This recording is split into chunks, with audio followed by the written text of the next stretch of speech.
जी अस्सलाम वालेकुम बच्चों। जी आज मेरा लेक्चर है जी, लेक्चर नंबर 7। अच्छा बच्चों, हम आज ना पहले तो वो प्रैक्टिस कर लें अपनी, आपको जो मैंने वो हैंड आउट दिया था याद है, ऐसे ही है बच्चों, पहले वो कर लें। अच्छा कोई 2-3 क्वेश्चन उसके भी रह गए थे, किसके भला, स्टडी हब के, याद है आपको?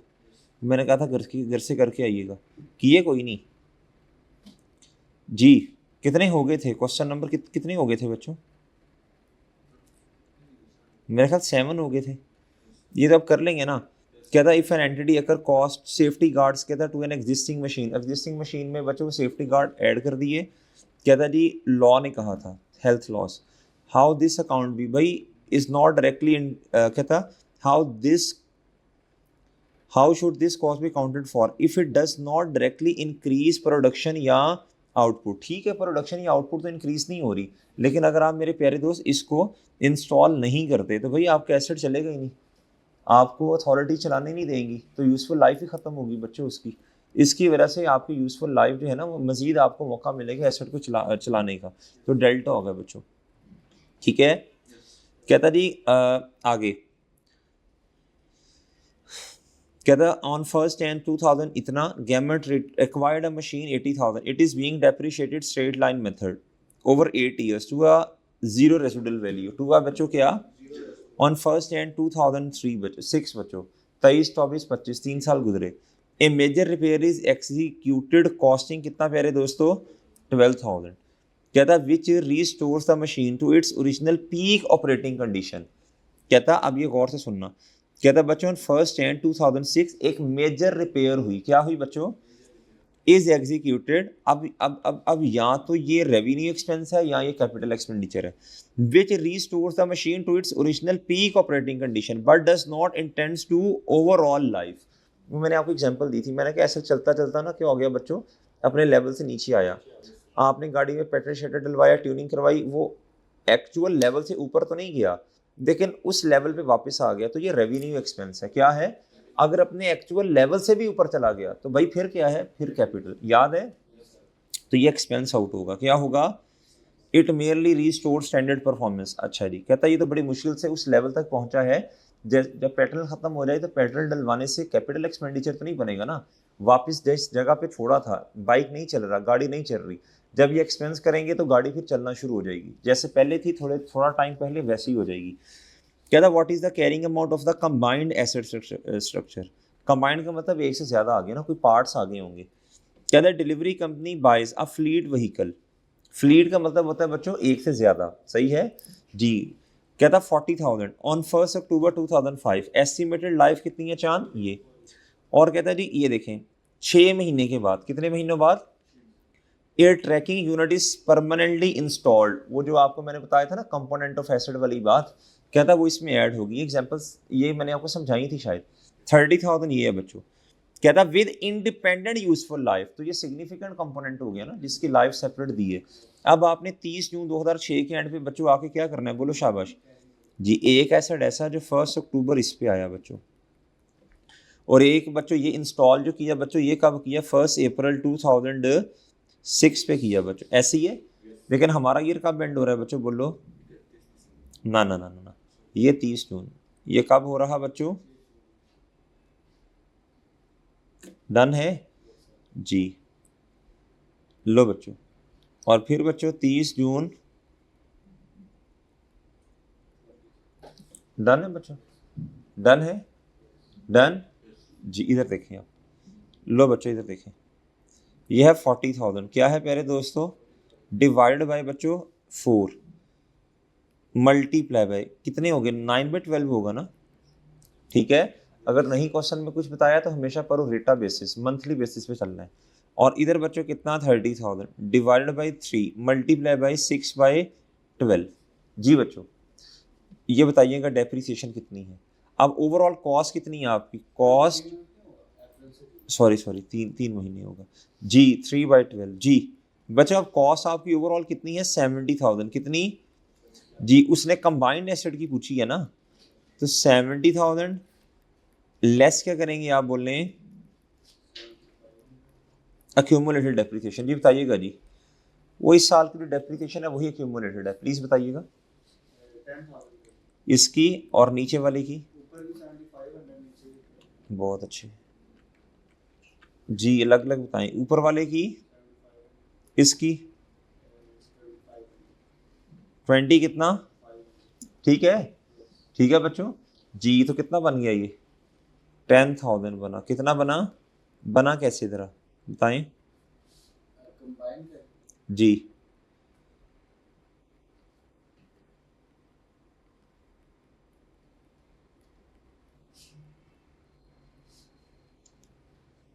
डन है, ओके डन, ठीक है जी।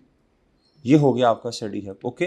अब हमारे कुछ अपने क्वेश्चन थे जो मैंने आपसे कहा था आपने देख के आने, देख के आए बच्चों जी। मसले बताएं, मसले हैं, मसले के हो गए थे।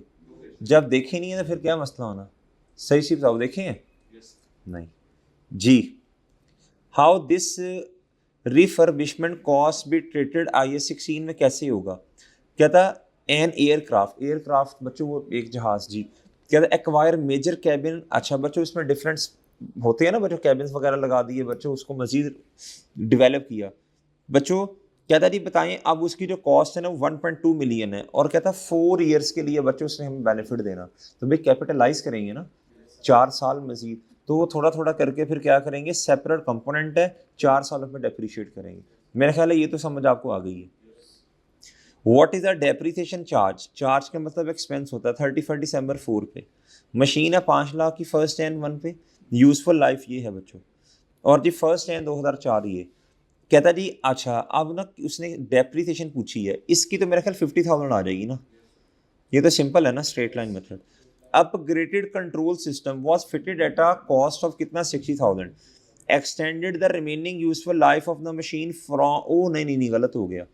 क्या था, अब लाइफ क्या होगी ये बच्चे बोलो, क्या था फ्रॉम डेट टू 8 ईयर्स। क्या था, remaining total useful life, remaining total useful life of the machine क्या था, फ्रॉम डेट टू 8 ईयर्स हो गई है। अब रिमेनिंग कितनी हो गई है, 8 जितनी पहले। अच्छा पहले पैसे कितनी थी जरा बताना भाई, पहले फर्स्ट जैन से लेके ये फर्स्ट जैन 1, 1 साल 2 साल 3 साल, फिर ना पीछे से 2 साल, कितने साल रिमेनिंग, एक्चुअल रिमेनिंग कितनी है, 2 ही बनेगा ना। नहीं नहीं ये देखो यार, टोटल कितनी थी, अच्छा सॉरी 10, तो 3 साल गुजरे, एक्चुअल रिमेनिंग कितनी होगी बच्चों, 7। लेकिन अब आपने क्या लेना है बच्चों बोलो, अब आपको ना दोबारा काम करना पड़ेगा। अब दोनों की बच्चों क्या है, 8 साल ही है, अलग अलग नहीं दी हुई, ठीक है। जो पुराने वाला है ये बच्चों, इसको वैसे मैंने 7 से डिवाइड, आपको पता ना बुक का वैल्यू, तो प्यारे दोस्तों इसकी 150,000 ये इतना डेप्रिशिएट हो गया है।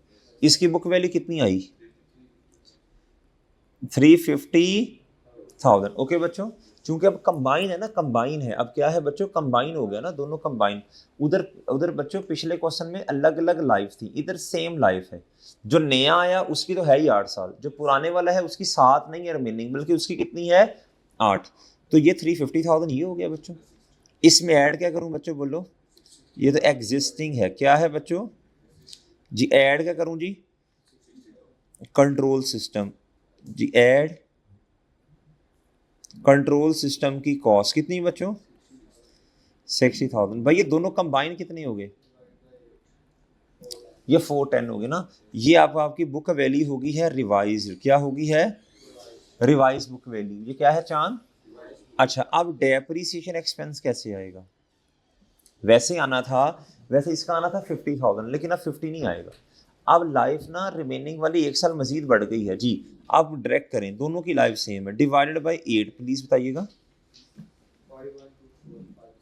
51 2 डन जी। बुक का वैल्यू बता दें जी कितनी आ गई, उसने खैर क्या पूछा था, बस ठीक है उसने डेप्रिसिएशन पूछी थी, बुक का वैल्यू पूछी होती तो ये आ जाना था, ठीक है।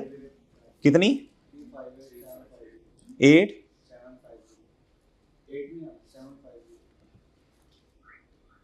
ठीक है डन बच्चों, डन है बच्चों, ठीक है जी। आगे क्या था, which of the following subsequent expenditure on existing, आप नोट नहीं कर रही है, किए हुए हैं आपने, आपने किए ये वाले क्वेश्चन हो गए थे सारे, किसी में मसला नहीं है। बस उसमें मसले जी, बाकी सारे हो गए। चलो मैं फिर भी करवा रहा हूँ। Existing production line would be capitalise under जी, बताई दी क्या था, which of the following subsequent expenditure on an existing production line. ये एग्जिस्टिंग प्रोडक्शन लाइन है भाई, प्रोडक्शन लाइन में पाइप्स वगैरह होंगे, किस तरह की चीजें होंगी। वुड बी क्या कहता, रूटीन एनुअल सर्विस, ये तो रेवेन्यू एक्सपेंस है। रीपेंटिंग द एक्सटीरियर हाउस, नहीं नहीं नहीं, ये तो बच्चों नॉर्मल लेवल का खर्चा है ना, रिपेयर मेंटेनेंस का। Rearranging the production machine to improve general factory work, नहीं नहीं नहीं, rearranging the production machinery, rearrange करना प्यारे दोस्तों, सही है बच्चों। कहता to improve general factory work flow layout, कहता ना वो असल में पहले ए मशीन ए को इस्तेमाल कर लिया, फिर बी को कर लिया, प्लानिंग चेंज की है, क्या की है, तो प्लानिंग चेंज की है बच्चों। इसका ये तो ना रेवेन्यू एक्सपेंस है ना कैपिटल एक्सपेंस है, ये बनेगा modification that increase output. Done. आगे कहता जी द old motor had a carrying value 5000 at that date, ठीक है। कहता Beta spend 45,000 replacing the motor of a deliver. अच्छा अब ये सुन लें जरा, हम इसको इस तरह कर लेते हैं, डेबिट और क्या प्यारे दोस्तों, क्रेडिट। ओके सर, इधर देखिएगा, पुराने वाला एसेट वैन है, क्या है वैन, पुराने वाले की बुक वैल्यू कितनी दी है, ठीक है। ये स्टेप नंबर हमारा हो गया 1 and 2, cost and accumulated depreciation separately नहीं दी।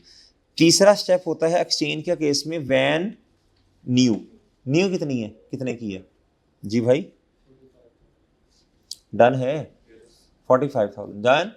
लें सर, आगे क्या कहते हैं, आगे क्या कहता है, कहता how should this transaction be recorded. अच्छा जी, तो फिर बच्चों देखो कैश के बारे में ना उसने हमें बताया नहीं है, तो फिर हम इसमें जम्पशन ये लेते हैं जितने का ये है ना बच्चों, जितने की हाँ जी ने उतना ही हमें क्या करना पड़ा बच्चों, कैश पे करना पड़ा। क्या करना पड़ा, सेम सेम। या तो हमें क्वेश्चन में बताता, ये बात अहम है सुनने वाली है, या तो बच्चों हमें क्वेश्चन के अंदर वो खुद बताता कि जी जब हम लेने गए ना ये नई मशीन, तो पुराने वाले को उसमें क्या कर दिया, एडजस्ट कर दिया, क्या कर दिया, एडजस्ट कर दिया। यानी 5,000 इसका लगा, ये तो हमारे मुताबिक है बुक वैल्यू, 5,000 इसका लगा, सही है। तो 45,000 वाली चीज के बदले में हमें पैसे देने पड़े सिर्फ कितने, 40,000, कितने देने पड़े बच्चों, तो कोई गेन नहीं है, कोई लॉस नहीं है फिर, डन। लेकिन बच्चों कहीं भी नहीं लिखा हुआ ऐसा कुछ, तो भाई इधर देखें तो फिर हमें पैसे कितने देने पड़े, यही 45,000। क्या मैं समझा पा रहा हूँ। और बच्चों ये आपका स्टेप आ जाएगा 3, ये 4, आखिरी बता दें बच्चों, ये तो फिर गलत नहीं हो गया, ये कैश को थोड़ा नीचे करके लिखना चाहिए हमें, ये क्रेडिट हो रहा है ना,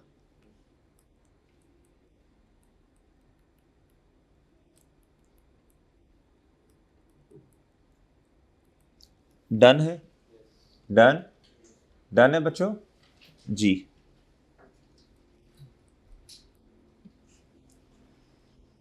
डन बच्चों, ठीक है, ये हो गया था जी। कैपिटलाइज इतना, कहता रही है derecognise the old carrying amount इतनी, और 5,000 कहाँ चला जाएगा, प्रॉफिट एंड लॉस में। ये क्यों किया भाई, क्वेश्चन के अंदर कहीं भी नहीं बताया कि दुकानदार ने शॉप, मैंने बताया था ट्रेड इन अलाउंस क्या होता है, ट्रेड इन अलाउंस का बताया था मैंने, वो अमाउंट जो शॉपकीपर है साइन करता है पुराने एसेट को, उसने 1 रुपया भी साइन नहीं किया, तो भाई ये तो फिर मुफ्त में चला गया ना हमारा। डन है बच्चों जी। What is the total carrying amount of property, जी ठीक है। कहता कब, 31 दिसंबर, इधर बच्चों 5 पे। ऑन 1 जैन कहता जी इधर 3 लाख रुपए की प्रॉपर्टी है, the land element was valued कहता 100,000 एंड द बिल्डिंग, कहता प्यारे दोस्तों बोलो, इन बच्चों 1 लाख रुपए की लैंड और बिल्डिंग 2 लाख की, और बच्चों बिल्डिंग की लाइफ कितनी है, 20 ईयर्स। ऑन 1 जैन कहता जी, अब जरा सुनना, गौर से सुनना, मैं ना बुक वैल्यू निकाल लेता हूँ, क्या निकालता हूँ, 1 लाख लैंड की प्लस भाई कितने साल डेप्रीशिएट हो गया, 2, 3, 4, कितने साल, मतलब दूसरा साल, तीसरा साल, चौथा साल, 3 साल डेप्रीशिएट हो गया। अच्छा जी 2 लाख रेसिडुअल वैल्यू नहीं है, डिवाइडेड बाय 20 मल्टीप्लाई बाय 3, कितना बना ये, कितना बच्चों क्या कर रही हो, नहीं 60,000 कैसे बन गया, 30,000 बनेगा, 30 बनेगा, तो कॉस्ट कितनी है, तो 170,000 बुक वैल्यू बनी ना, ये बनाना बच्चों जी। जी, प्लस कितना बच्चों 170,000। तो ये आ गया भाई इतना लेट, ये आया कितना बच्चों 270,000। कितना आया बच्चों 270,000। ये कितना आ गया बच्चों बोलो, यानी बच्चों सिर्फ 3 साल ही डेप्रिशिएट हुआ ना 30,000, तो ये 270,000 आ गया। कहता अब हमने क्या किया, एक कहता बिल्डिंग के अंदर एक नया सिस्टम जिसकी कॉस्ट थी 30,000। सही है बच्चों, the useful life of the buildings remained unchanged. अब बच्चों सिग्निफिकेंट कंपोनेंट की लाइफ नहीं बताई तो क्या दमशन लेनी पड़ेगी कि जो लाइफ इसकी है वही इसकी है ना।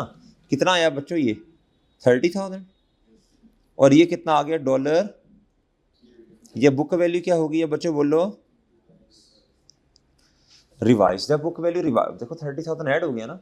अब आपको क्या करना पड़ेगा, depreciation charge 300,000 -0 divided by 20 years life थी, 3 साल डेप्रिशिएट किया ना, तो लाइफ कितनी इधर, ठीक है। अगर तो सिग्निफिकेंट कंपोनेंट की लाइफ सेपरेट दी है तो लग डेप्रिशिएट करें, अदरवाइज बच्चों फिर इकट्ठा ही कर लें। जी प्लीज बताइएगा कितना आया 17,600। जी बताइएगा बच्चों बुक का वैल्यू 31 दिसंबर 25 के एंड पे। जी प्लीज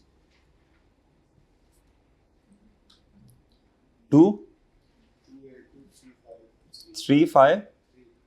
ओके सर, ठीक है बेटा, ठीक है जी। ये कितना आ रहा है 282 बच्चों, 282 आ रहा है। 282 क्यों आ रहा है, एक मिनट। कहता रही ऑन फर्स्ट 10, अच्छा ठीक है। द यूजफुल लाइफ अनचेंज बच्चों 31 दिसंबर है, 2 3 4 3 साल गुजरे। कितने साल गुजरे जी, नहीं नहीं पांचवा कैसे, ये 2 है ना भाई, पांचवें के तो आगाज में है ना 2 3 4। इधर दोबारा एक दफा देखें, अगर हो सकता है हमारी हमारी मिस्टेक हो। ये तो आपने सही कैलकुलेट किया ना, इधर जरा चेक करें, यही बनता है। ये 30,000 सही है बिल्कुल। तो 2 लाख में से ये चला गया तो 170 बनेगा ना बच्चों, ये 170 ही बनेगा ना।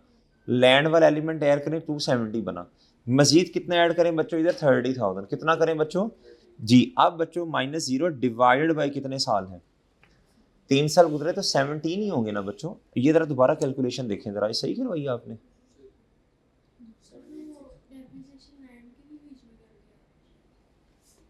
यही गलत हुआ ना फिर, यही मसला आया बच्चों। ये इधर आना चाहिए था कितना 2 लाख आना चाहिए था। कितना आप करके देखें जरा, इधर 2 लाख आना चाहिए ना। ये 170 और ये 30 बच्चों जी, गुड शाबाश 2 लाख। जी बताइएगा बच्चों, डिवाइड बाई 17 बताइएगा कितना 11। कितना आ गया बच्चों, नहीं 1 तो नहीं 2 होगा, है खोते के नहीं। वो इसमें से ये निकाल लो,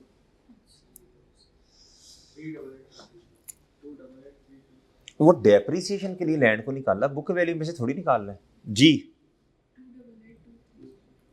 2 3 ओके ठीक है। वो इधर असल में 2 से करना था ना, डेप्रिसिएशन लैंड पे तो नहीं आनी ना। जी जी, तो ये आ गया।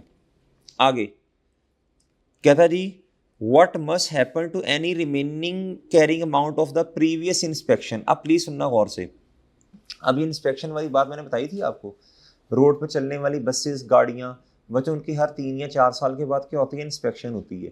तो बच्चों इंस्पेक्शन एक अपनी उसकी लाइफ है 3 साल 4 साल। तो प्यारे दोस्तों जब 3 या 4 ईयर्स पूरे हो जाएंगे अब न्यू इंस्पेक्शन होनी है। क्या होनी है, तो पुराने वाली क्या होगी बच्चे बोल रहे हैं, वो तो उसकी बुक वैल्यू तो 0 हो जाएगी फिर। क्या ख्याल है, यानी न्यू इंस्पेक्शन करवाई हमने 20,000। क्या प्यारे दोस्तों बोलो 20,000। इसकी लाइफ कितनी है बच्चों बोलो, फॉर एग्जांपल 4 ईयर्स। तो 1 साल कितना बना डेप्रिसिएशन 5,000।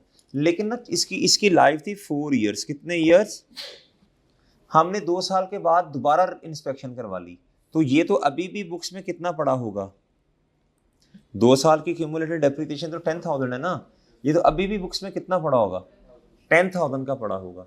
तो इस भाई जाहिर सी बात है जब नई इंस्पेक्शन करवाई तो ये फिर कहाँ चला जाएगा, कॉस्ट, ये तो लॉस बन जाएगा ना हमारा। क्या बन जाएगा जी, कहता if a major overhaul component is replace before its casual inspection interval. एक है भाई, इधर देखें, दोबारा समझें। कॉस्ट इंस्पेक्शन की कितनी बच्चों? 20,000। कितनी?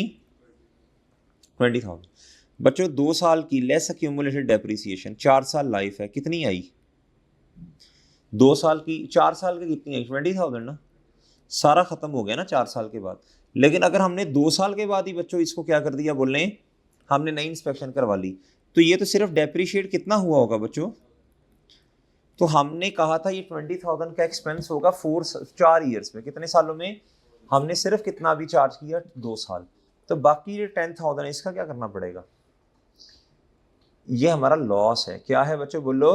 ये देखें इधर, मैं दोबारा इधर देखें, डेबिट क्रेडिट, इंस्पेक्शन ओल्ड, क्या? इंस्पेक्शन न्यू, कितनी बच्चों? फॉर एग्जांपल न्यू इंस्पेक्शन है 30,000 की, कितने की? 30,000। ठीक है, ये आपका स्टेप नंबर 1 एंड 2 हो गया ना, ये बुक का वैल्यू है। ये आपका मेरे चांस स्टेप हो गया 3। तो आपको कैश कितना देना पड़ा? अब पुराने वाली इंस्पेक्शन तो खत्म होगी ना, नया कैश, नई इंस्पेक्शन करवाने का कैश कितना पे करना पड़ा? तो बाकी मेरे प्यारे भाई लॉस कितना हो गया? क्यों हुआ? आपने टाइम से पहले ही नई इंस्पेक्शन करवा ली ना, तो वो नुकसान हो जाएगा। क्या हो जाएगा बच्चों? जी, मैं आपको इसकी एग्जांपल दूं बच्चों, मिसाल के तौर पे प्यारे भाई इधर देखें, गाड़ी के अंदर ना वो क्या उसका नाम है, आपको पता है, ऑयल चेंज करवाते हैं। क्या करवाते हैं? उसकी ना लिमिट देते हैं, वो कहते हैं जी 4 या 5,000 के बाद आपने क्या करना है? ऑयल चेंज करवाना। क्या करवाना जी? तो अब मिसाल के तौर पे आपने एस्टीमेट लगाया, अब माशाल्लाह काउंटिंग के स्टूडेंट है, आपने एस्टीमेट लगाया, ये जो मैंने आज एक्सपेंस पे किया ना 10,000 का, इसकी लाइफ कितनी है? 3 मंथ्स। कितनी है बच्चों? मिसाल के तौर पे 3 मंथ्स कितनी है? मतलब मैंने 3 महीनों में मैंने 4 या 5,000 किलोमीटर गाड़ी चला लेनी है। अच्छा, अब आपने हर महीने में थोड़ा थोड़ा लेके जाना है, लेकिन अभी एक ही महीना गुजरा था। कितना? एक ही महीना। आपने दोबारा क्या कर लिया प्यारे दोस्तों? ऑयल चेंज करवा लिया। अब एक महीने का तो बच्चों अभी 3-4 हज़ार होगा, बाकी सारा का सारा आपका बच्चों नुकसान हो गया। फिर क्या हो गया? आपने बिफोर शेड्यूल प्यारे दोस्तों इंस्पेक्शन जब करवाते हैं, तो बच्चों जितनी कैरिंग अमाउंट किताबों में पड़ी होती है उसे फौरन कहाँ ले जाएंगे? Profit and loss, immediate. ये मैंने आपको ये एग्जाम्पल से भी समझा दिया, सही है, एंट्रीज करके भी समझा दिया। ओके बच्चों, ये बात याद रहेगी जी। आगे कहता what is the total depreciation and amortisation charge, year and क्या है? 31 मार्च 2025। तो भाई ये स्टार्ट कब हुआ होगा? ये पिछला खत्म होगा 31 मार्च 24 पे, तो स्टार्ट हो गया होगा 1 अप्रैल 2024। ओके बच्चों, आगे एक company purchase a heavy industrial printer 150,000। इधर बच्चों it requires mandatory software after कहता एवरी 3 ईयर्स, कॉस्टिंग कितना बच्चों? ये बच्चों क्या उसका नाम है? ये जो है ना, ये कंप्यूटर क्या है प्यारे दोस्तों? कंपनी परचेज, सॉरी, प्रिंटर बच्चों। अच्छा जी, प्रिंटर की लाइफ है 10 ईयर्स, कितनी? लेकिन इस प्रिंटर के अंदर एक सॉफ्टवेयर है, क्या है बच्चों? उसकी लाइफ कितनी है? 15,000। कितनी है? तो ये तो सिग्निफिकेंट कंपोनेंट हो गया ना। अगर कॉस्ट है और सेपरेट लाइफ भी है, तो हम इसे सिग्निफिकेंट कंपोनेंट लेते हैं। दोनों को सेपरेट सेपरेट क्या करना पड़ेगा? बोलो शाबाश, डेप्रीशिएट करना पड़ेगा। अब इधर देखना, वैसे जो सॉफ्टवेयर है ना, ये इनटेंजिबल एसेट है। क्या है? हमने आपने F3 में पढ़ा होगा बच्चों, ये इनटेंजिबल पढ़ा था ये सर्टिफिकेट। इनटेंजिबल पे डेप्रिसिएशन नहीं होती, क्या होती है?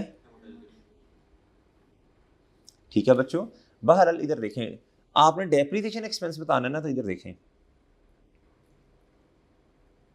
जी, डेप्रिसिएशन एक्सपेंस जी। बच्चों इधर प्लीज देखना, भाई मुझे बताएं प्रिंटर पर कितना आएगा? प्रिंटर पर जी, प्रिंटर की कॉस्ट है जी 1। वैसे मैं क्या करता, मैं 150 को ऐड कर देता बच्चों, 150 में बच्चों जो सॉफ्टवेयर की कॉस्ट ऐड करता, लेकिन इधर बच्चों लाइफ दोनों की क्या है? अलग अलग है, सेपरेटली डेप्रिशिएट करना पड़ेगा। डन है सर? डन। अब बच्चों अमोर्टाइजेशन किस पर, प्लीज बताइएगा, किस पर बच्चों? सॉफ्टवेयर पर। किस पर बच्चों? जी, इसकी लाइफ कितनी है? 50, सॉरी, अमाउंट 15,000, लाइफ कितनी है? ये पढ़ लें आप बेशक बच्चों, हर 3 साल के बाद मैंडेटरी चेंज होना ही होना है जी। प्लीज़ बताइएगा, इधर आएगा बच्चों 15,000 शायद, इधर अब पता नहीं कितना आ रहा है, लेकिन नहीं, एक और बात भी है ना, जी ऑन 1 अप्रैल, ठीक है ठीक है ठीक है ठीक है ठीक है। क्या था जी? ऑन हमारे साल का एंड है बच्चों कब? ये what is the total depreciation? Okay जी, ये कितना आ रहा है बच्चों? ये कितना आया? ये 15,000 ही आएगा ना। और ये बच्चों? अच्छा जी, तो टोटल कितना बना? उसका आंसर, उसका सोल्यूशन क्या है? सॉरी, उसका रिक्वायरमेंट क्या है? What is the total depreciation? Depreciation 15,000 है और 5,000 क्या है प्यारे दोस्तों बोलो? अमोर्टाइजेशन। इसका ट्रू आंसर क्या होना चाहिए? टोटल 20,000 क्या होना चाहिए जी? ये 1 अप्रैल है, क्या है बच्चों बोलो? 1 अप्रैल। 1 अप्रैल से लेके यहाँ तक पूरा साल ही बनेगा ना। ये एरर है बच्चों सोल्यूशन में। जी जी बोले। हाँ हाँ हाँ, भाई कह रहे हैं 18,500 ही आ रहा है, लेकिन वो लॉजिक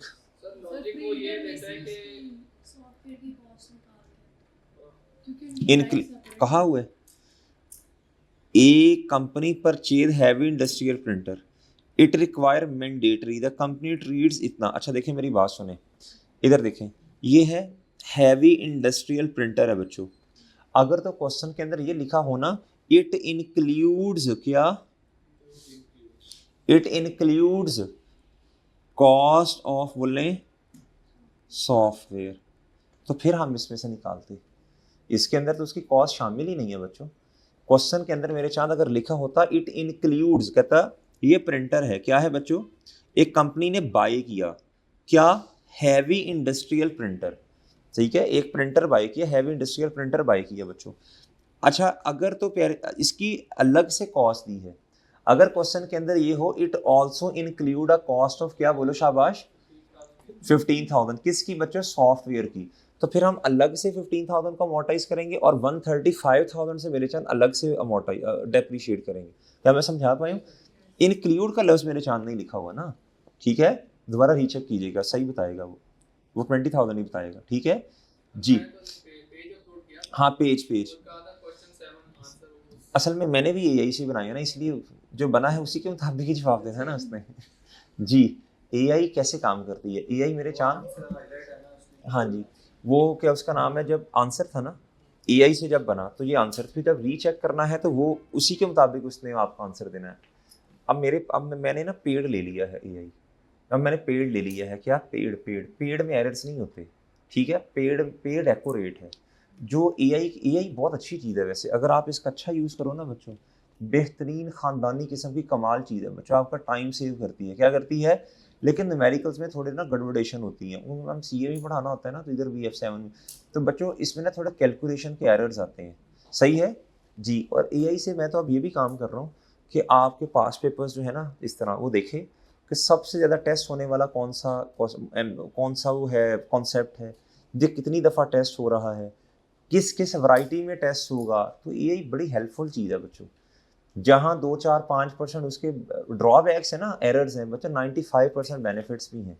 क्या हैं जी? तो मैंने आपको सीधा बता दिया, मैंने यही से बनाए हैं ये सारे जी। हम कमांड बस, अच्छा प्रॉम्प्ट आपको अच्छा देना आना चाहिए। क्या देना आना चाहिए?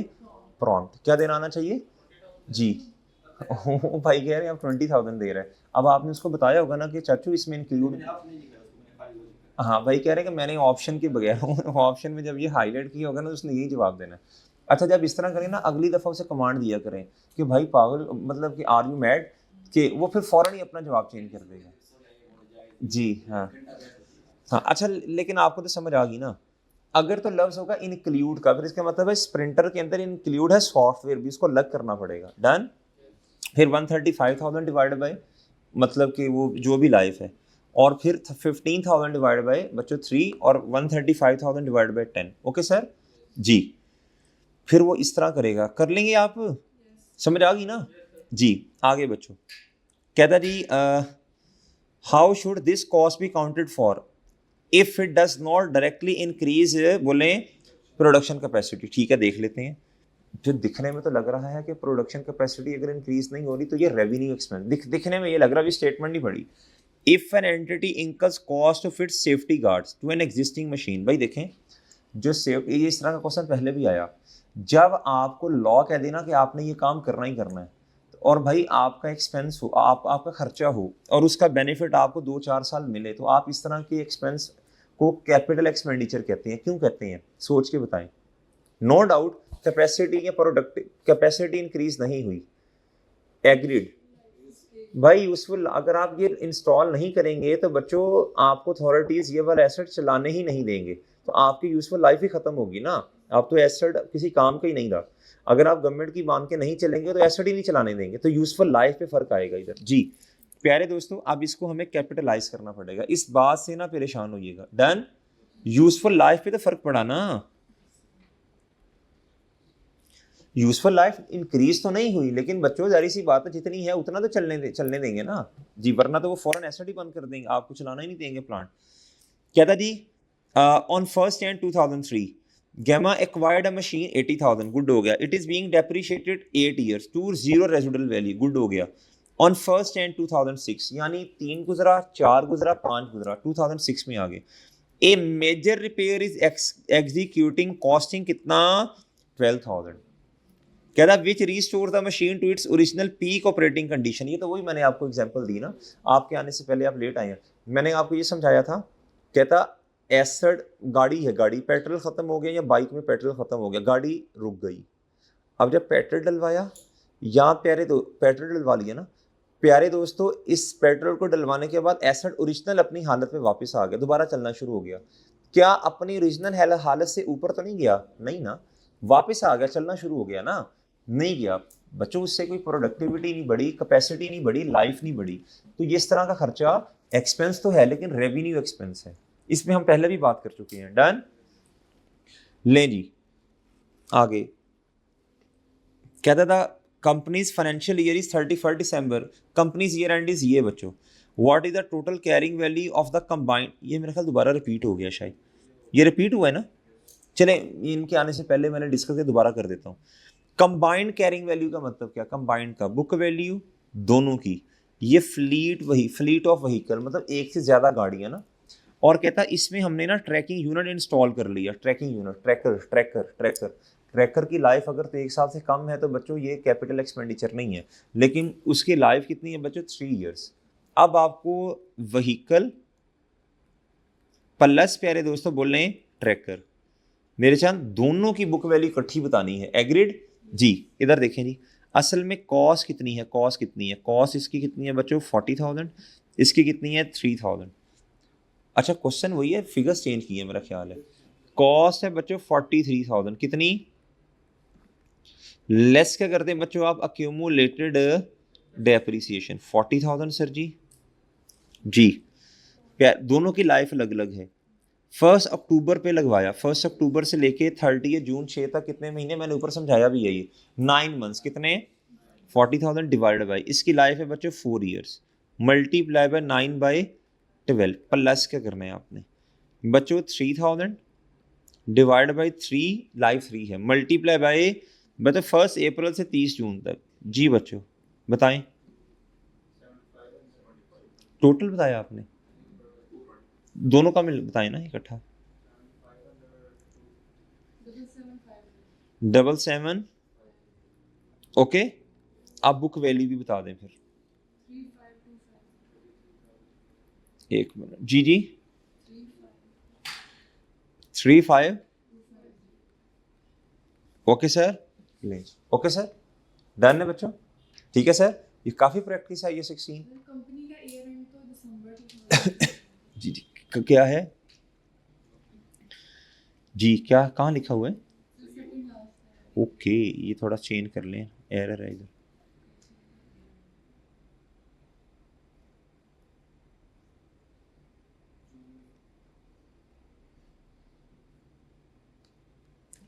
जी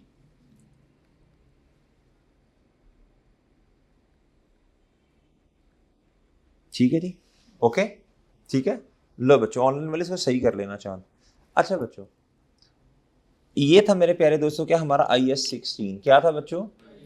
अच्छा, इसमें मैं थोड़ी सी बातें और करने लगा हूँ अभी बच्चों। हमें ना IS 16 के ना डिस्क्लोजर्स पता होने चाहिए। क्या पता होने चाहिए? आप प्लीज सुनना बच्चों, डिस्क्लोजर में जरा मोटी मोटी बातें सुन लें बच्चों प्लीज। कहता हमें ये बताना पड़ेगा ये 16 में हम कौन सा डेप्रिसिएशन का मेथड यूज करते हैं, हम कौन सा डेप्रिसिएशन का मॉडल यूज करते हैं, मॉडल भी बताना पड़ेगा। सही है, मेजरमेंट बेसिस, रिवैल्यूएशन मॉडल या कॉस्ट मॉडल, डेप्रिसिएशन का मेथड क्या है ये भी बताना पड़ेगा, डेप्रिसिएशन का रेट या यूजफुल लाइफ क्या, अभी मेरी सुन लें फिर मैं लिखवाता हूँ सब। डेप्रिसिएशन का रेट या प्यारे दोस्तों यूजफुल लाइफ कितनी ये भी बताना पड़ेगा। और अगर रिवैल्यूएशन हुई है, क्या हुई है, रिवैल्यूएशन किस इंडिपेंडेंट बंदे ने की और किस दिन की ये भी बताना पड़ेगा, ठीक है। और अगर हम रिवैल्यूएशन ना करते, had there be no revaluation, तब बुक वैल्यू कितनी होती, then book value of property या फलां तब इतनी होती, ये भी बताना पड़ेगा। फिर उसके बाद प्यारे दोस्तों अगर सरप्लस आ रहा है तो अकाउंटिंग पीरियड के एंड पे सरप्लस किताबों में कितना पड़ा है ये भी बच्चों बताना पड़ेगा। क्या मेरी बात समझे हैं? हमें कुछ ना एडिशनल बच्चों काम करने पड़ेंगे। क्या करने पड़ेंगे जी? लिखें, शाबाश, अपने पास लिखें।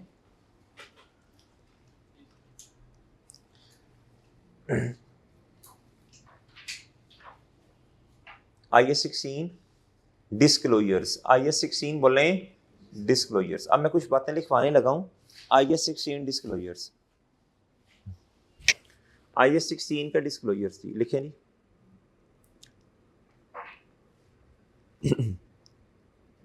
reconciliation of asset account and accumulated depreciation account, reconciliation of asset account and accumulated depreciation account। एक बात लिख ली बच्चों। अब ये क्या है जरा इधर देख लें बच्चों, थोड़ी सी बातें सुन लें।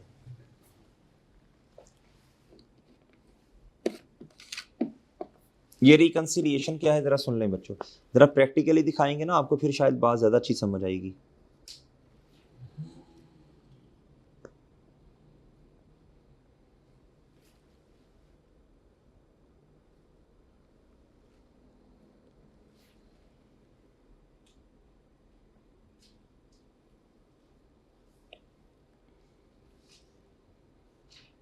जी ये देखें बच्चों, प्लीज देखें, ये ना आपने इधर से बातें, राज की बातें, क्या बच्चों कहता कोर डिस्क्लोजर्स, क्या मेरे चांद, आपने इसको गौर से देखना है। आपने ये पढ़ा है, आपने ये वाला ये आपने पढ़ना है एक दफा अच्छी तरह, इसमें आपका पूरा स्टैंडर्ड है इंशाल्लाह जी। ये कोई समरी नहीं है, ये समरी नहीं है कि वन पेजर समरी नहीं है, ये पूरा स्टैंडर्ड है, सही है, डिटेल भी है इसमें। Opening carrying amount, opening carrying amount का मतलब क्या है, एसेट, अगर तो उसकी रिवैल्यूएशन मॉडल है तो रिवैल्यूड अमाउंट, और अगर बच्चों कॉस्ट मॉडल है तो वो कॉस्ट। एडिशन, क्या प्यारे दोस्तों, एडिशन की वजह से क्या होगा बच्चों, बोलो शाबाश, एसेट बढ़ेगा। डेप्रिसिएशन की वजह से क्या होगा, कम होगा। डिस्पोजल की वजह से क्या होगा, कम होगा। रिवैल्यूएशन की वजह से क्या होगा, बढ़ेगा। अगर रिवैल्यूएशन सरप्लस आया तो बढ़ेगा, लॉस आया तो कम होगा। ये आपके पास बच्चों क्लोजिंग आ जाएगा, क्या आ जाएगा बच्चों, ठीक है। ये रिकंसिलिएशन है कि बढ़ क्यों रहा, कम क्यों हो रहा, डिटेल बतानी है। अच्छा ये एक लफ्ज आ गया इम्पेयरमेंट, क्या है मेरे चांद, इम्पेयरमेंट के बारे में अभी नहीं मैं बता रहा आपको, क्यों नहीं बता रहा भाई, इसके लिए अलग स्टैंडर्ड है ना, IAS 36 इम्पेयरमेंट, उसमें इंशाल्लाह पढ़ेंगे आगे। कुछ अदर डिस्क्लोजर्स भी बताने हैं, जैसे मैंने आपको भी बताया मेजरमेंट बेसिस, मेजरमेंट बेसिस में आपके पास है ना नोट्स ये वाले, ये प्रीमियम रिसोर्स है ना। मेजरमेंट बेसिस में लिखो ना बच्चों, मेजरमेंट बेसिस का मतलब क्या है बताइए, कॉस्ट मॉडल, और या तो मेरे चांद कॉस्ट मॉडल होगा या क्या होगा,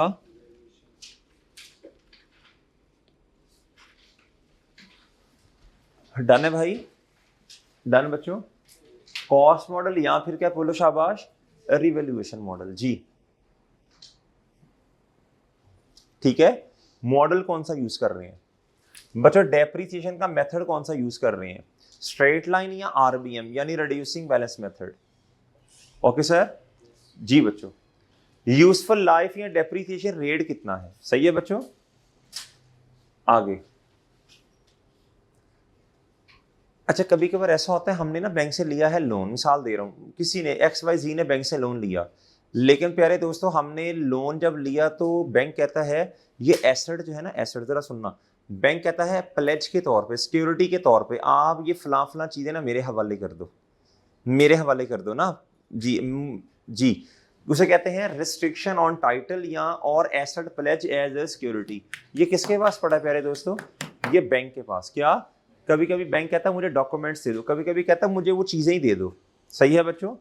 अच्छा, कहता है रिस्ट्रिक्शन ऑन टाइटल, और कभी कभी बैंक ये कहता है कि आपने फलां फलां एसेट सिक्योरिटी के तौर पे मेरे पास रखवाए हैं, फलां फलां चीज़ें सिक्योरिटी के तौर पे मेरे पास आपने रखवाई हैं। तो बैंक कहता है आप इस तरह करें, आप ना क्या उसका नाम है जी, उसके ऊपर बैंक रिस्ट्रिक्शन लगाता कि आप इनको बेच नहीं सकते। सही है? आप आज़ाद नहीं हैं, इसको बेच नहीं सकते अपनी मर्जी से। कब तक? क़यामत तक नहीं, जब तक आप बैंक का लोन रीपे नहीं करते। इसका मतलब है रिस्ट्रिक्शन ऑन टाइटल। डन बच्चों? अगली एक छोटी सी बात और बता दूं आपको, एनी फ्यूचर कमिटमेंट्स। क्या? एनी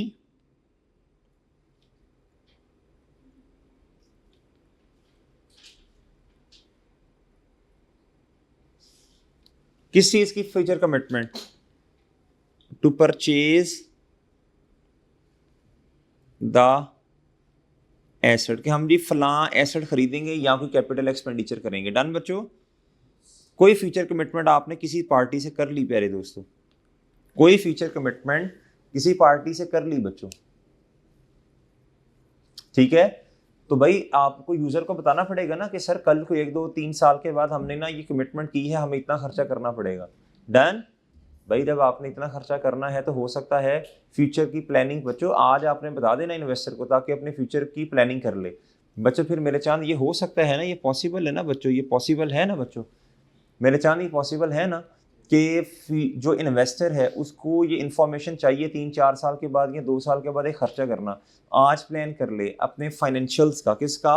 यार मुझे जब इन्होंने इतना हैवी किस्म का एक्सपेंस करना है ना, तो इनके पास पैसे बचने कुछ नहीं है, तो क्या उसका नाम है, मुझे फिर डिविडेंड शिविडेंड इनके पास रिजर्व में पैसे पड़े होंगे तो मुझे डिविडेंड देंगे ना, तो डिविडेंड नहीं मिलेगा फिर। तो ये भाई आज बता दो आप किनको बच्चों? इन्वेस्टर्स को। किसको बच्चों? ओके सर जी। ये डिस्क्लोजर देना चाहिए नहीं देना चाहिए? आप इन्वेस्टर हैं, आपको चाहिए ना ये डिस्क्लोजर, तो हर बच्चों जनरल पब्लिक को डिस्क्लोजर चाहिए ये वाला। आगे pro tip, always link disclosure to the financial statements for a complete story. भाई डिस्क्लोजर से आपको कंप्लीट स्टोरी पता चलेगी। क्या मैं समझा पा रहा हूँ? एक छोटी सी बात आखिरी जो मैं IAS 16 में आपको बताना चाहता हूँ जी, बल्कि 2 बातें, एक और बात भी इधर बतानी है बच्चों, एक और बात भी बतानी है, रीवैल्यूएशन सरप्लस का या मूवमेंट इन रीवैल्यूएशन सरप्लस लिख लें। क्या लिख लें?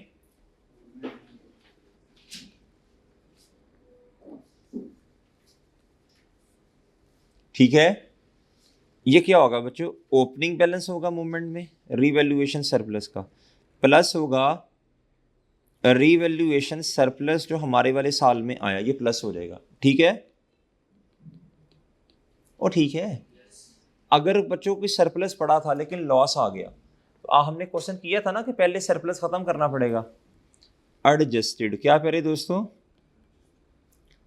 किस वजह से? लॉस आने की वजह से, रीवैल्यूएशन ड्यूरिंग द ईयर, तब क्या हो जाएगा? ये माइनस हो जाएगा। डन? अच्छा, इतनी डिटेल तो खैर आपके सिलेबस में नहीं, मैं वैसे ही बता रहा हूँ आपको बस। आगे माइनस ट्रांसफर, क्या? कहाँ ट्रांसफर बच्चों? वो याद है रिटेन अर्निंग में ट्रांसफर करते हैं, या तो डिस्पोजल के वक्त या फिर हर साल। ये हो जाएगा माइनस। क्या हो जाएगा एंड पे? फिर क्या आएगा बच्चों बोलो? Okay sir? अच्छा, बस आपको ये पता होना चाहिए कि रीवैल्यूएशन सरप्लस की मूवमेंट भी बताते हैं डिस्क्लोजर में, बस सिंपल। बाकी तो आपको इतनी डिटेल में नहीं जाएगा जी। एक और छोटी सी बात डिस्क्लोजर्स में बताना पड़ती है, बुक वैल्यू ऑफ एसेट्स। क्या बच्चों? कौन से वाले? IAS 16 वाले, property plan and equipment. Had there been no revaluation. क्या बच्चों? अगर रिवैल्यूएशन ना होती, अगर रिवैल्यूएशन ना होती, अगर बोलो शाबाश, अगर रिवैल्यूएशन ना होती तब बुक वैल्यू कितनी होती? Okay done? अगर रिवैल्यूएशन ना होती तब बच्चों बुक वैल्यू कितनी होती? बच्चों समझ आ गई? यानी कॉस्ट, यानी सिंपल बच्चों, प्यारे भाई हमें बताना पड़ेगा, अगर बच्चों कॉस्ट मॉडल है तब बुक वैल्यू कितनी है, और अब रिवैल्यूएशन मॉडल है तो अब बुक वैल्यू कितनी। सिंपल यही बात है ना।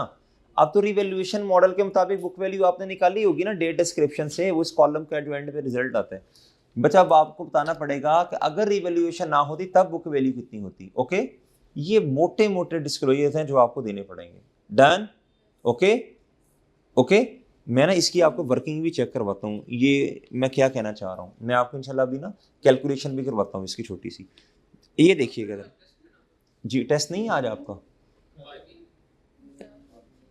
टेस्ट है आज आपका? कल ले लें, कल कर लें। एक मिनट,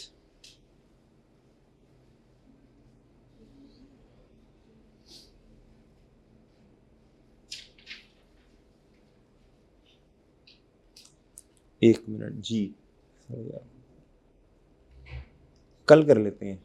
मैं क्वेश्चन बना लूंगा फिर अच्छे, ठीक है।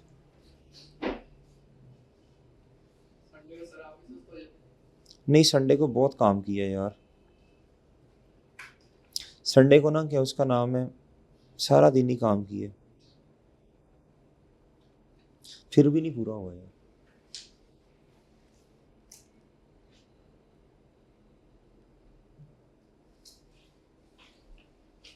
याद ही नहीं रहा, माइंड से निकल गया जी। लो बच्चों इधर आओ, चांद लो बच्चों इधर आओ, इधर आओ, इधर आओ, इधर जी, इधर आओ जी मेरे प्यारे दोस्तों। असल में ना वो इस तरह है ना, सारा जो अपना पूरे वीक का काम होता है ना वो संडे को करना पड़ता है। अब पोर्टल्स है ना, मेरे 6 सब्जेक्ट हैं और उसमें भी कुछ पिछले पोर्टल्स हैं, कुछ नए वाले पोर्टल्स हैं, उन सब के डिस्क्रिप्शंस देखना, टेस्ट अपलोड हुए नहीं हुए, एक एक पोर्टल को मतलब 20-25 है मेरे, वो एक उस पर बड़ा टाइम, फिर अपने लेक्चर्स देखना, कोई लेक्चर कट तो नहीं हो गया, जितना पढ़ाया उतने एक एक लेक्चर देखना, वो सारा टाइम फिर। हाँ जी जी सर, एक एक लेक्चर देखता हूँ मैं अपना जी। नहीं पूरा नहीं, मतलब दरमियान दरमियान से कोई मतलब कैमरा में कोई रिकॉर्डिंग में कमी तो मतलब कट तो नहीं हो गया, सम टाइम होता है ना कटिंग एंड से शुरू से, फिर टेस्ट देखना सारा। संडे वाला दिन इस कामों कामों में गुजर जाता है सारा जी। घर वाले भी तंग हैं। लो बच्चों इधर आ जाओ, बच्चों इधर आ जाओ। अब ना एक छोटी सी बात मैं आपको बताने लगा बच्चों, ये है जी IS 16 property plan and equipment. भाई SOFP आपको पता है ना, SOFP का, SOFP के अंदर तो प्रॉपर्टी प्लान एंड इक्विपमेंट का क्या जाता है जी, बताएं। हाँ जी शाबाश, नॉन करंट एसेट।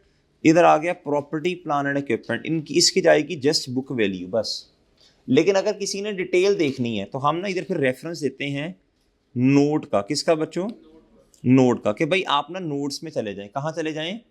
नोट्सों में डिटेल है बच्चों। मैंने अपनी तरह से इसका नाम रखा N7, आप कोई भी रख सकते हैं। वैसे फाइनेंशियल स्टेटमेंट में जो नोट 1 होता है ना, वो नोट 1 पैक्ट होता है, वो होता है कंपनी का मेन काम क्या है, सही है, वो मैन्युफैक्चरिंग करती है, ट्रेडिंग करती है, कंपनी का नाम क्या है, उनका रजिस्टर्ड ऑफिस किधर है, सही है, ये नोट 1 में आता है। बाकी आपकी मर्जी है नोट। फिर नोट 2-3 में बच्चों कंपनी के एस्टीमेट्स के बारे में डिटेल होती है, कंपनी की पॉलिसीज़ के बारे में डिटेल होती है। तो इस तरह मैंने ना 5-6 से स्टार्ट कर लें। मैंने नोट क्या रखा बच्चों, नाम इसका 7। अब नोट 7 क्या है ये देखें, ये जस्ट आपकी इंफॉर्मेशन पर्पस के लिए है। क्या है? लेकिन पता होना चाहिए ना, पता होना चाहिए बच्चों, आगे आपने SBR पढ़नी है बच्चों जी, तो आपको ये नॉलेज होना चाहिए कि फाइनेंशियल स्टेटमेंट्स में ये चीज़ें ऐसे ऐसे। नोट्स में आ गए जी, नोट्स में N7 पे आए। किस चीज़ का note? Property plan and equipment. Done मेरे चांद? इधर आके बच्चों, इधर आया जी, इधर आई जी लैंड आ गया, ये लैंड आया, ये क्या ही प्यारे दोस्तों, बिल्डिंग। उधर तो आपको प्रॉपर्टी प्लान एंड इक्विपमेंट में तो नहीं पता चल रहा बच्चों इधर कौन कौन सी चीज़ें आ रही हैं, क्या ख्याल है? ऐसे ही है ना, इधर तो बस एक बैलेंस आ रहा है। कभी कभी इन्वेस्टर इंटरेस्टेड नहीं होते, वो सिर्फ इतना देखना चाहते हैं, वो इंटरेस्टेड नहीं होते डिटेल में, सिर्फ ये देखना चाहते हैं कि बुक वैल्यू कितनी है, सही है, बस वो ये देखना चाहते हैं जी। लैंड बिल्डिंग बच्चों, फिर प्लांट एंड मशीन आ गया, क्या आ गया बच्चों, फिर उसके बाद बच्चों इक्विपमेंट आ गया बच्चों, व्हीकल आ गई आपकी, बाकी जितने एसेट बचे ना बच्चों, उसे नॉर्मली आप इक्विपमेंट का नाम दे देते हैं। अच्छा, यहां से आपने क्वेश्चन शुरू किया ओपनिंग से, डेप्रीसिएशन लेस, एडिशन ऐड होगी, रिवोल्यूशन सरप्लस ऐड होगा, डिस्पोजल लेस होगी, ये सारी चीज़ें करते करते आप आगे कहाँ बच्चों, क्लोजिंग बुक वैल्यू पे। कहाँ है मेरे प्यारे भाई? लेट से अपनी तरह से ज्यूम कर रहा हूँ ना, ये है 5000, कितनी है? ये है मेरे प्यारे दोस्तों बिल्डिंग है बच्चों 7000, प्लांट है प्यारे दोस्तों 4000, व्हीकल है मेरे प्यारे दोस्त कितना? 3000। कितना? इधर आता है बच्चों टोटल का कॉलम, किसका कॉलम आता है जी? ये टोटल आते जाएंगे, एंड पे बताएं कितना बना टोटल? 19,000 ना? ओके सर, ओके बच्चों 19,000। Done done. This is the balance that would appear in, बोले शाबाश, दैट बल्कि should appear in statement of financial position. सही है जी, under the heading non current asset. Done जी। ये आएगा मेरे चांद कितना, $, बोलें कितना चांद? डन बच्चों, ये सर, ओके सर, ये है नोट जी। बच्चों गुड हो गया, चांद गुड हो गया? नो नहीं नोट किया आपने, नोट नहीं किया, कर लिए, चलो शाबाश जी, ठीक है। अच्छा, हमने कोशिश ये करनी है हम जितना डिटेल में जा सकें चीज़ों की, ठीक है इंशाल्लाह जी। जहाँ जहाँ से क्वेश्चन बन सकता है वो हम कोशिश करेंगे, क्या करें बच्चों, वो आपने कवर कर लेना। Done, okay sir. अच्छा, अब आपने IAS 16 हमारा ख़त्म हो गया, प्रैक्टिस क्वेश्चन हमने कर लिए। अच्छा, अब आपने कोशिश ये करनी है स्टडी है, अगर आप चाहते हैं कि बच्चे कहते हैं ना कि सर बताएं मैं और क्या पढूं, मेरा तो मशवरा ये है कुछ पढ़ने की ज़रूरत नहीं है, बिल्कुल बिलीव मी नहीं पढ़ने की ज़रूरत बच्चों। इंशाल्लाह आपका रिजल्ट आपको खुद बता देगा कि हमने इंशाल्लाह कोई चीज़ छोड़ी नहीं होगी। अच्छा, आप ये नोट अच्छी तरह आपने पढ़ लेने हैं, क्या करने हैं बच्चों, अच्छी तरह, ठीक है बच्चों। मैं एक दफ़ा भी गो थ्रू भी करवाता हूँ आपको, ये आपने अच्छी तरह पढ़ लेने, मैं खुद गो थ्रू करवाता हूँ बच्चों जी, प्यारे दोस्तों। अच्छा, अब अगर कोई बच्चा ये कहता है कि नहीं सर मुझे फिर भी बता दें, अगर मैं पढ़ना चाहूँ तो क्या करूँ, कैप्लान की प्यारे दोस्तों बोलो शाबाश, स्टडी टेक्स्ट नहीं पढ़नी, प्लीज़ मेरा मशवरा है, प्लीज़ मेरा मशवरा है, प्लीज़ मशवरा। हमारे जितने पास में स्टूडेंट्स हैं आप उनसे फीडबैक लेके देख लें जी। नहीं है ये देखो ना, कौन पढ़ेगा यार, मुझे बताओ, इररेलेवेंट। अब ये जो बात मैंने आपको ये नोट की बता दी, उन्होंने कुछ 10 सफ़ों में लिखी होगी बच्चों, काम की बात नहीं अंदर कोई। तो बच्चों एक उस्ताद का काम क्या होता है, उस्ताद का काम है कि वो इन सारी किताबों को पढ़े। बच्चों का काम ये है कि हम उन्हें, ये आपके टीचर का काम है, टीचर की मेहनत है। अगर उस्ताद ये कहते हैं ना ये भी पढ़ लो, ये भी पढ़ लो, ये भी पढ़ लो, ये भी पढ़ लो, इसका मतलब उस्ताद ने मेहनत नहीं की हुई, इसका मतलब उस्ताद खुद कॉन्फिडेंट नहीं है, मतलब उसने जो चीज़ आपको दी है बना के, इसका मतलब है वो चीज़ें उसमें कवर ही नहीं हो रही, इसका मतलब है वो खुद कॉन्फिडेंट नहीं है। क्या मेरी बात समझ रहे? हाँ मेरे चांद, ये पढ़ो बच्चों, ये पढ़ो मेरे चांद। इसको पढ़ने के बाद फिर भी अगर आपकी तसल्ली नहीं है, आप फिर ACCS स्टडी हब ओपन करो। क्या करो, वहां से आपने एक दफ़ा गो थ्रू कर लेना है, क्या कोई हमारा कोई ऐसा कॉन्सेप्ट तो नहीं है जो रह गया हो, जो सर ने ना बताया हो, ठीक है। एग्जाम्पल्स उधर से करने की कतन ज़रूरत नहीं है, वो मैंने की हुई है, वो मैंने सारी, वो मैं अपने हिसाब से फिर एडजस्ट वगैरह करता हूँ। क्या करता हूँ, एक और चीज़ बच्चों, एक उस्ताद का ये भी काम होता है कि उसने अपने बच्चों को कौन सी बातें किस लेवल तक जाके बतानी है, उसकी टेस्टिंग किस लेवल तक जाके पेपर में होनी है। क्या मेरी बात समझे? कभी कभार ऐसा होता है एक कॉन्सेप्ट ना बिला वजह ही फैलाया हुआ है, स्टडी हब के अंदर भी वो चीज़ें फैलाई हुई हैं, लेकिन स्टडी हब अच्छा है, स्टडी हब के अंदर भी एक कॉन्सेप्ट बिला वजह फैला हुआ है। तो हमने उस फैली हुई बात को क्या करना है, समुद्र को कूजे में बंद करना है। क्या करना है? क्या मेरी बात अंडरस्टैंड कर रहे हैं आप लोग जी? आप एक दफ़ा गो थ्रू कीजिएगा, क्या हमने सारे कॉन्सेप्ट्स कवर कर लिए कि नहीं। पढ़ने की बेशक पढ़े ना बेशक, लेकिन एक दफ़ा अगर आप चाहें तो, हाँ स्टडी हब से, कैप्लान की किताब से नहीं। हाँ, हम इंशाल्लाह एक कैप्लान की एग्जाम किट जरूर करेंगे, क्योंकि प्रैक्टिस तो फिर जितनी भी बंदा कर ले उतनी कम है। डन।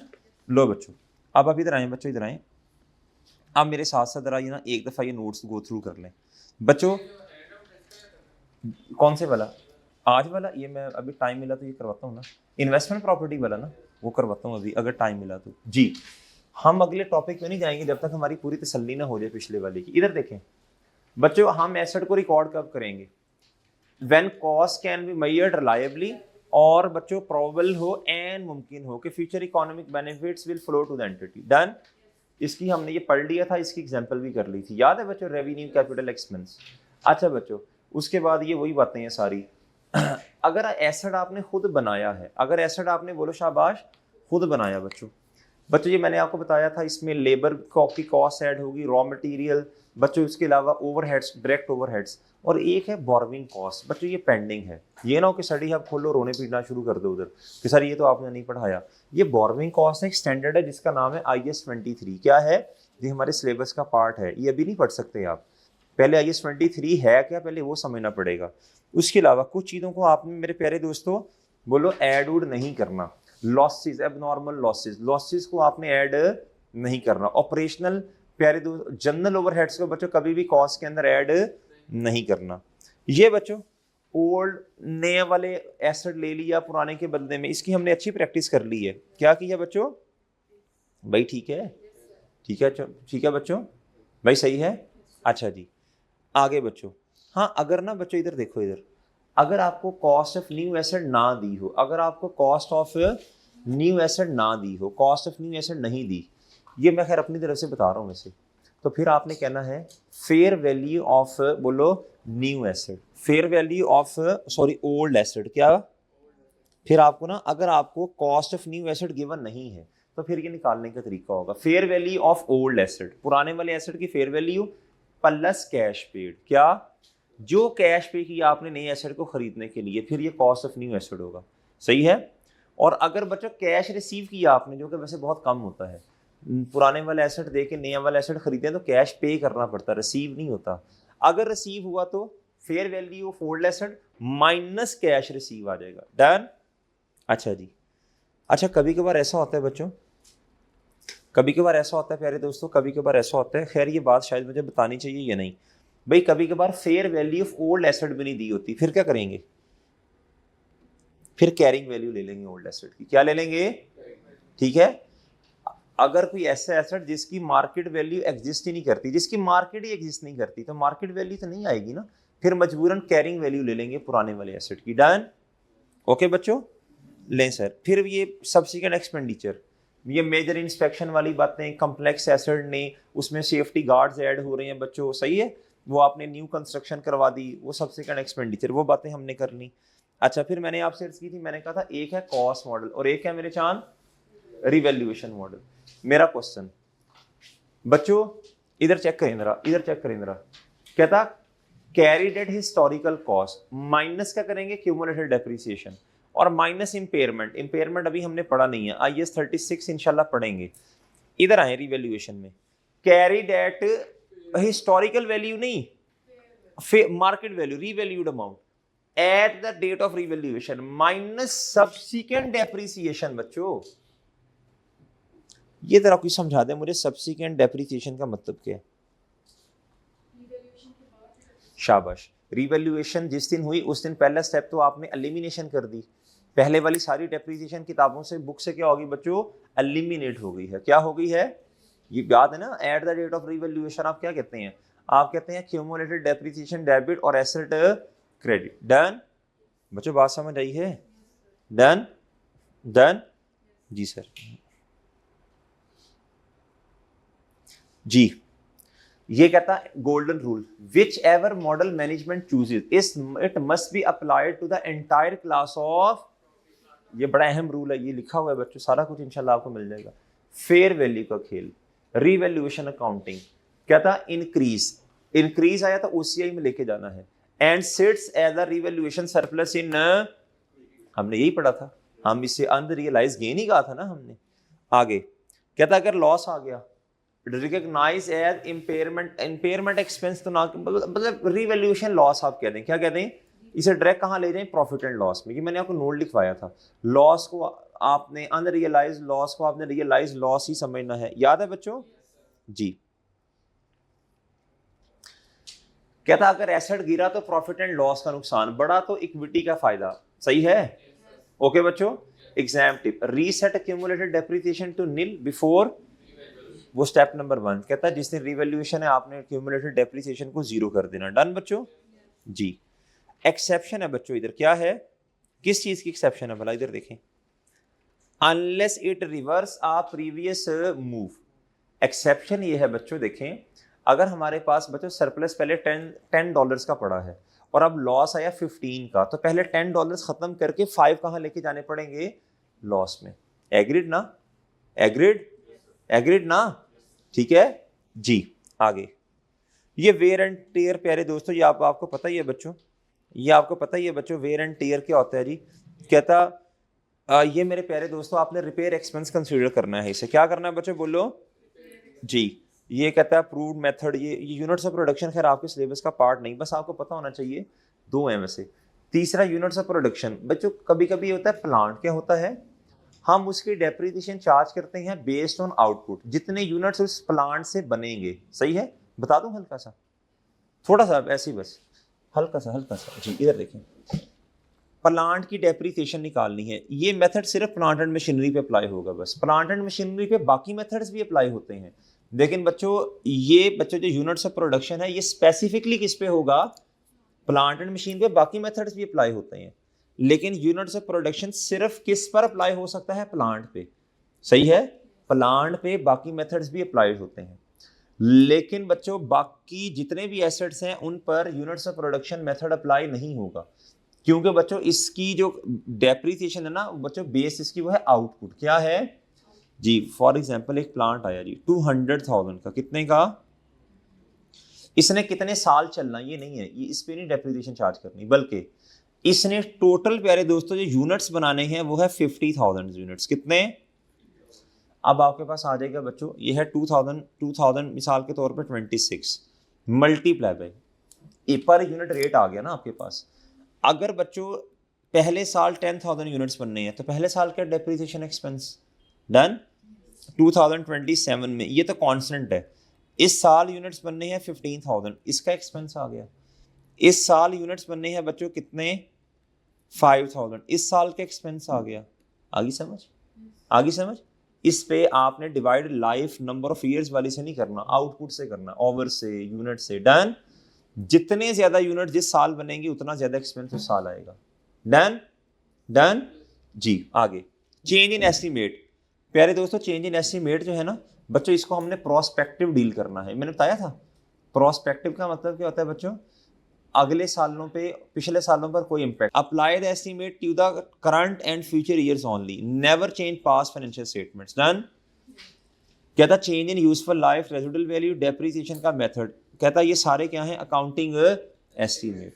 आइए सेड भी हमारा स्टैंडर्ड है, आइए सेड जाके हमें क्या बताता है, एस्टीमेट को हमेशा कैसे डील करें।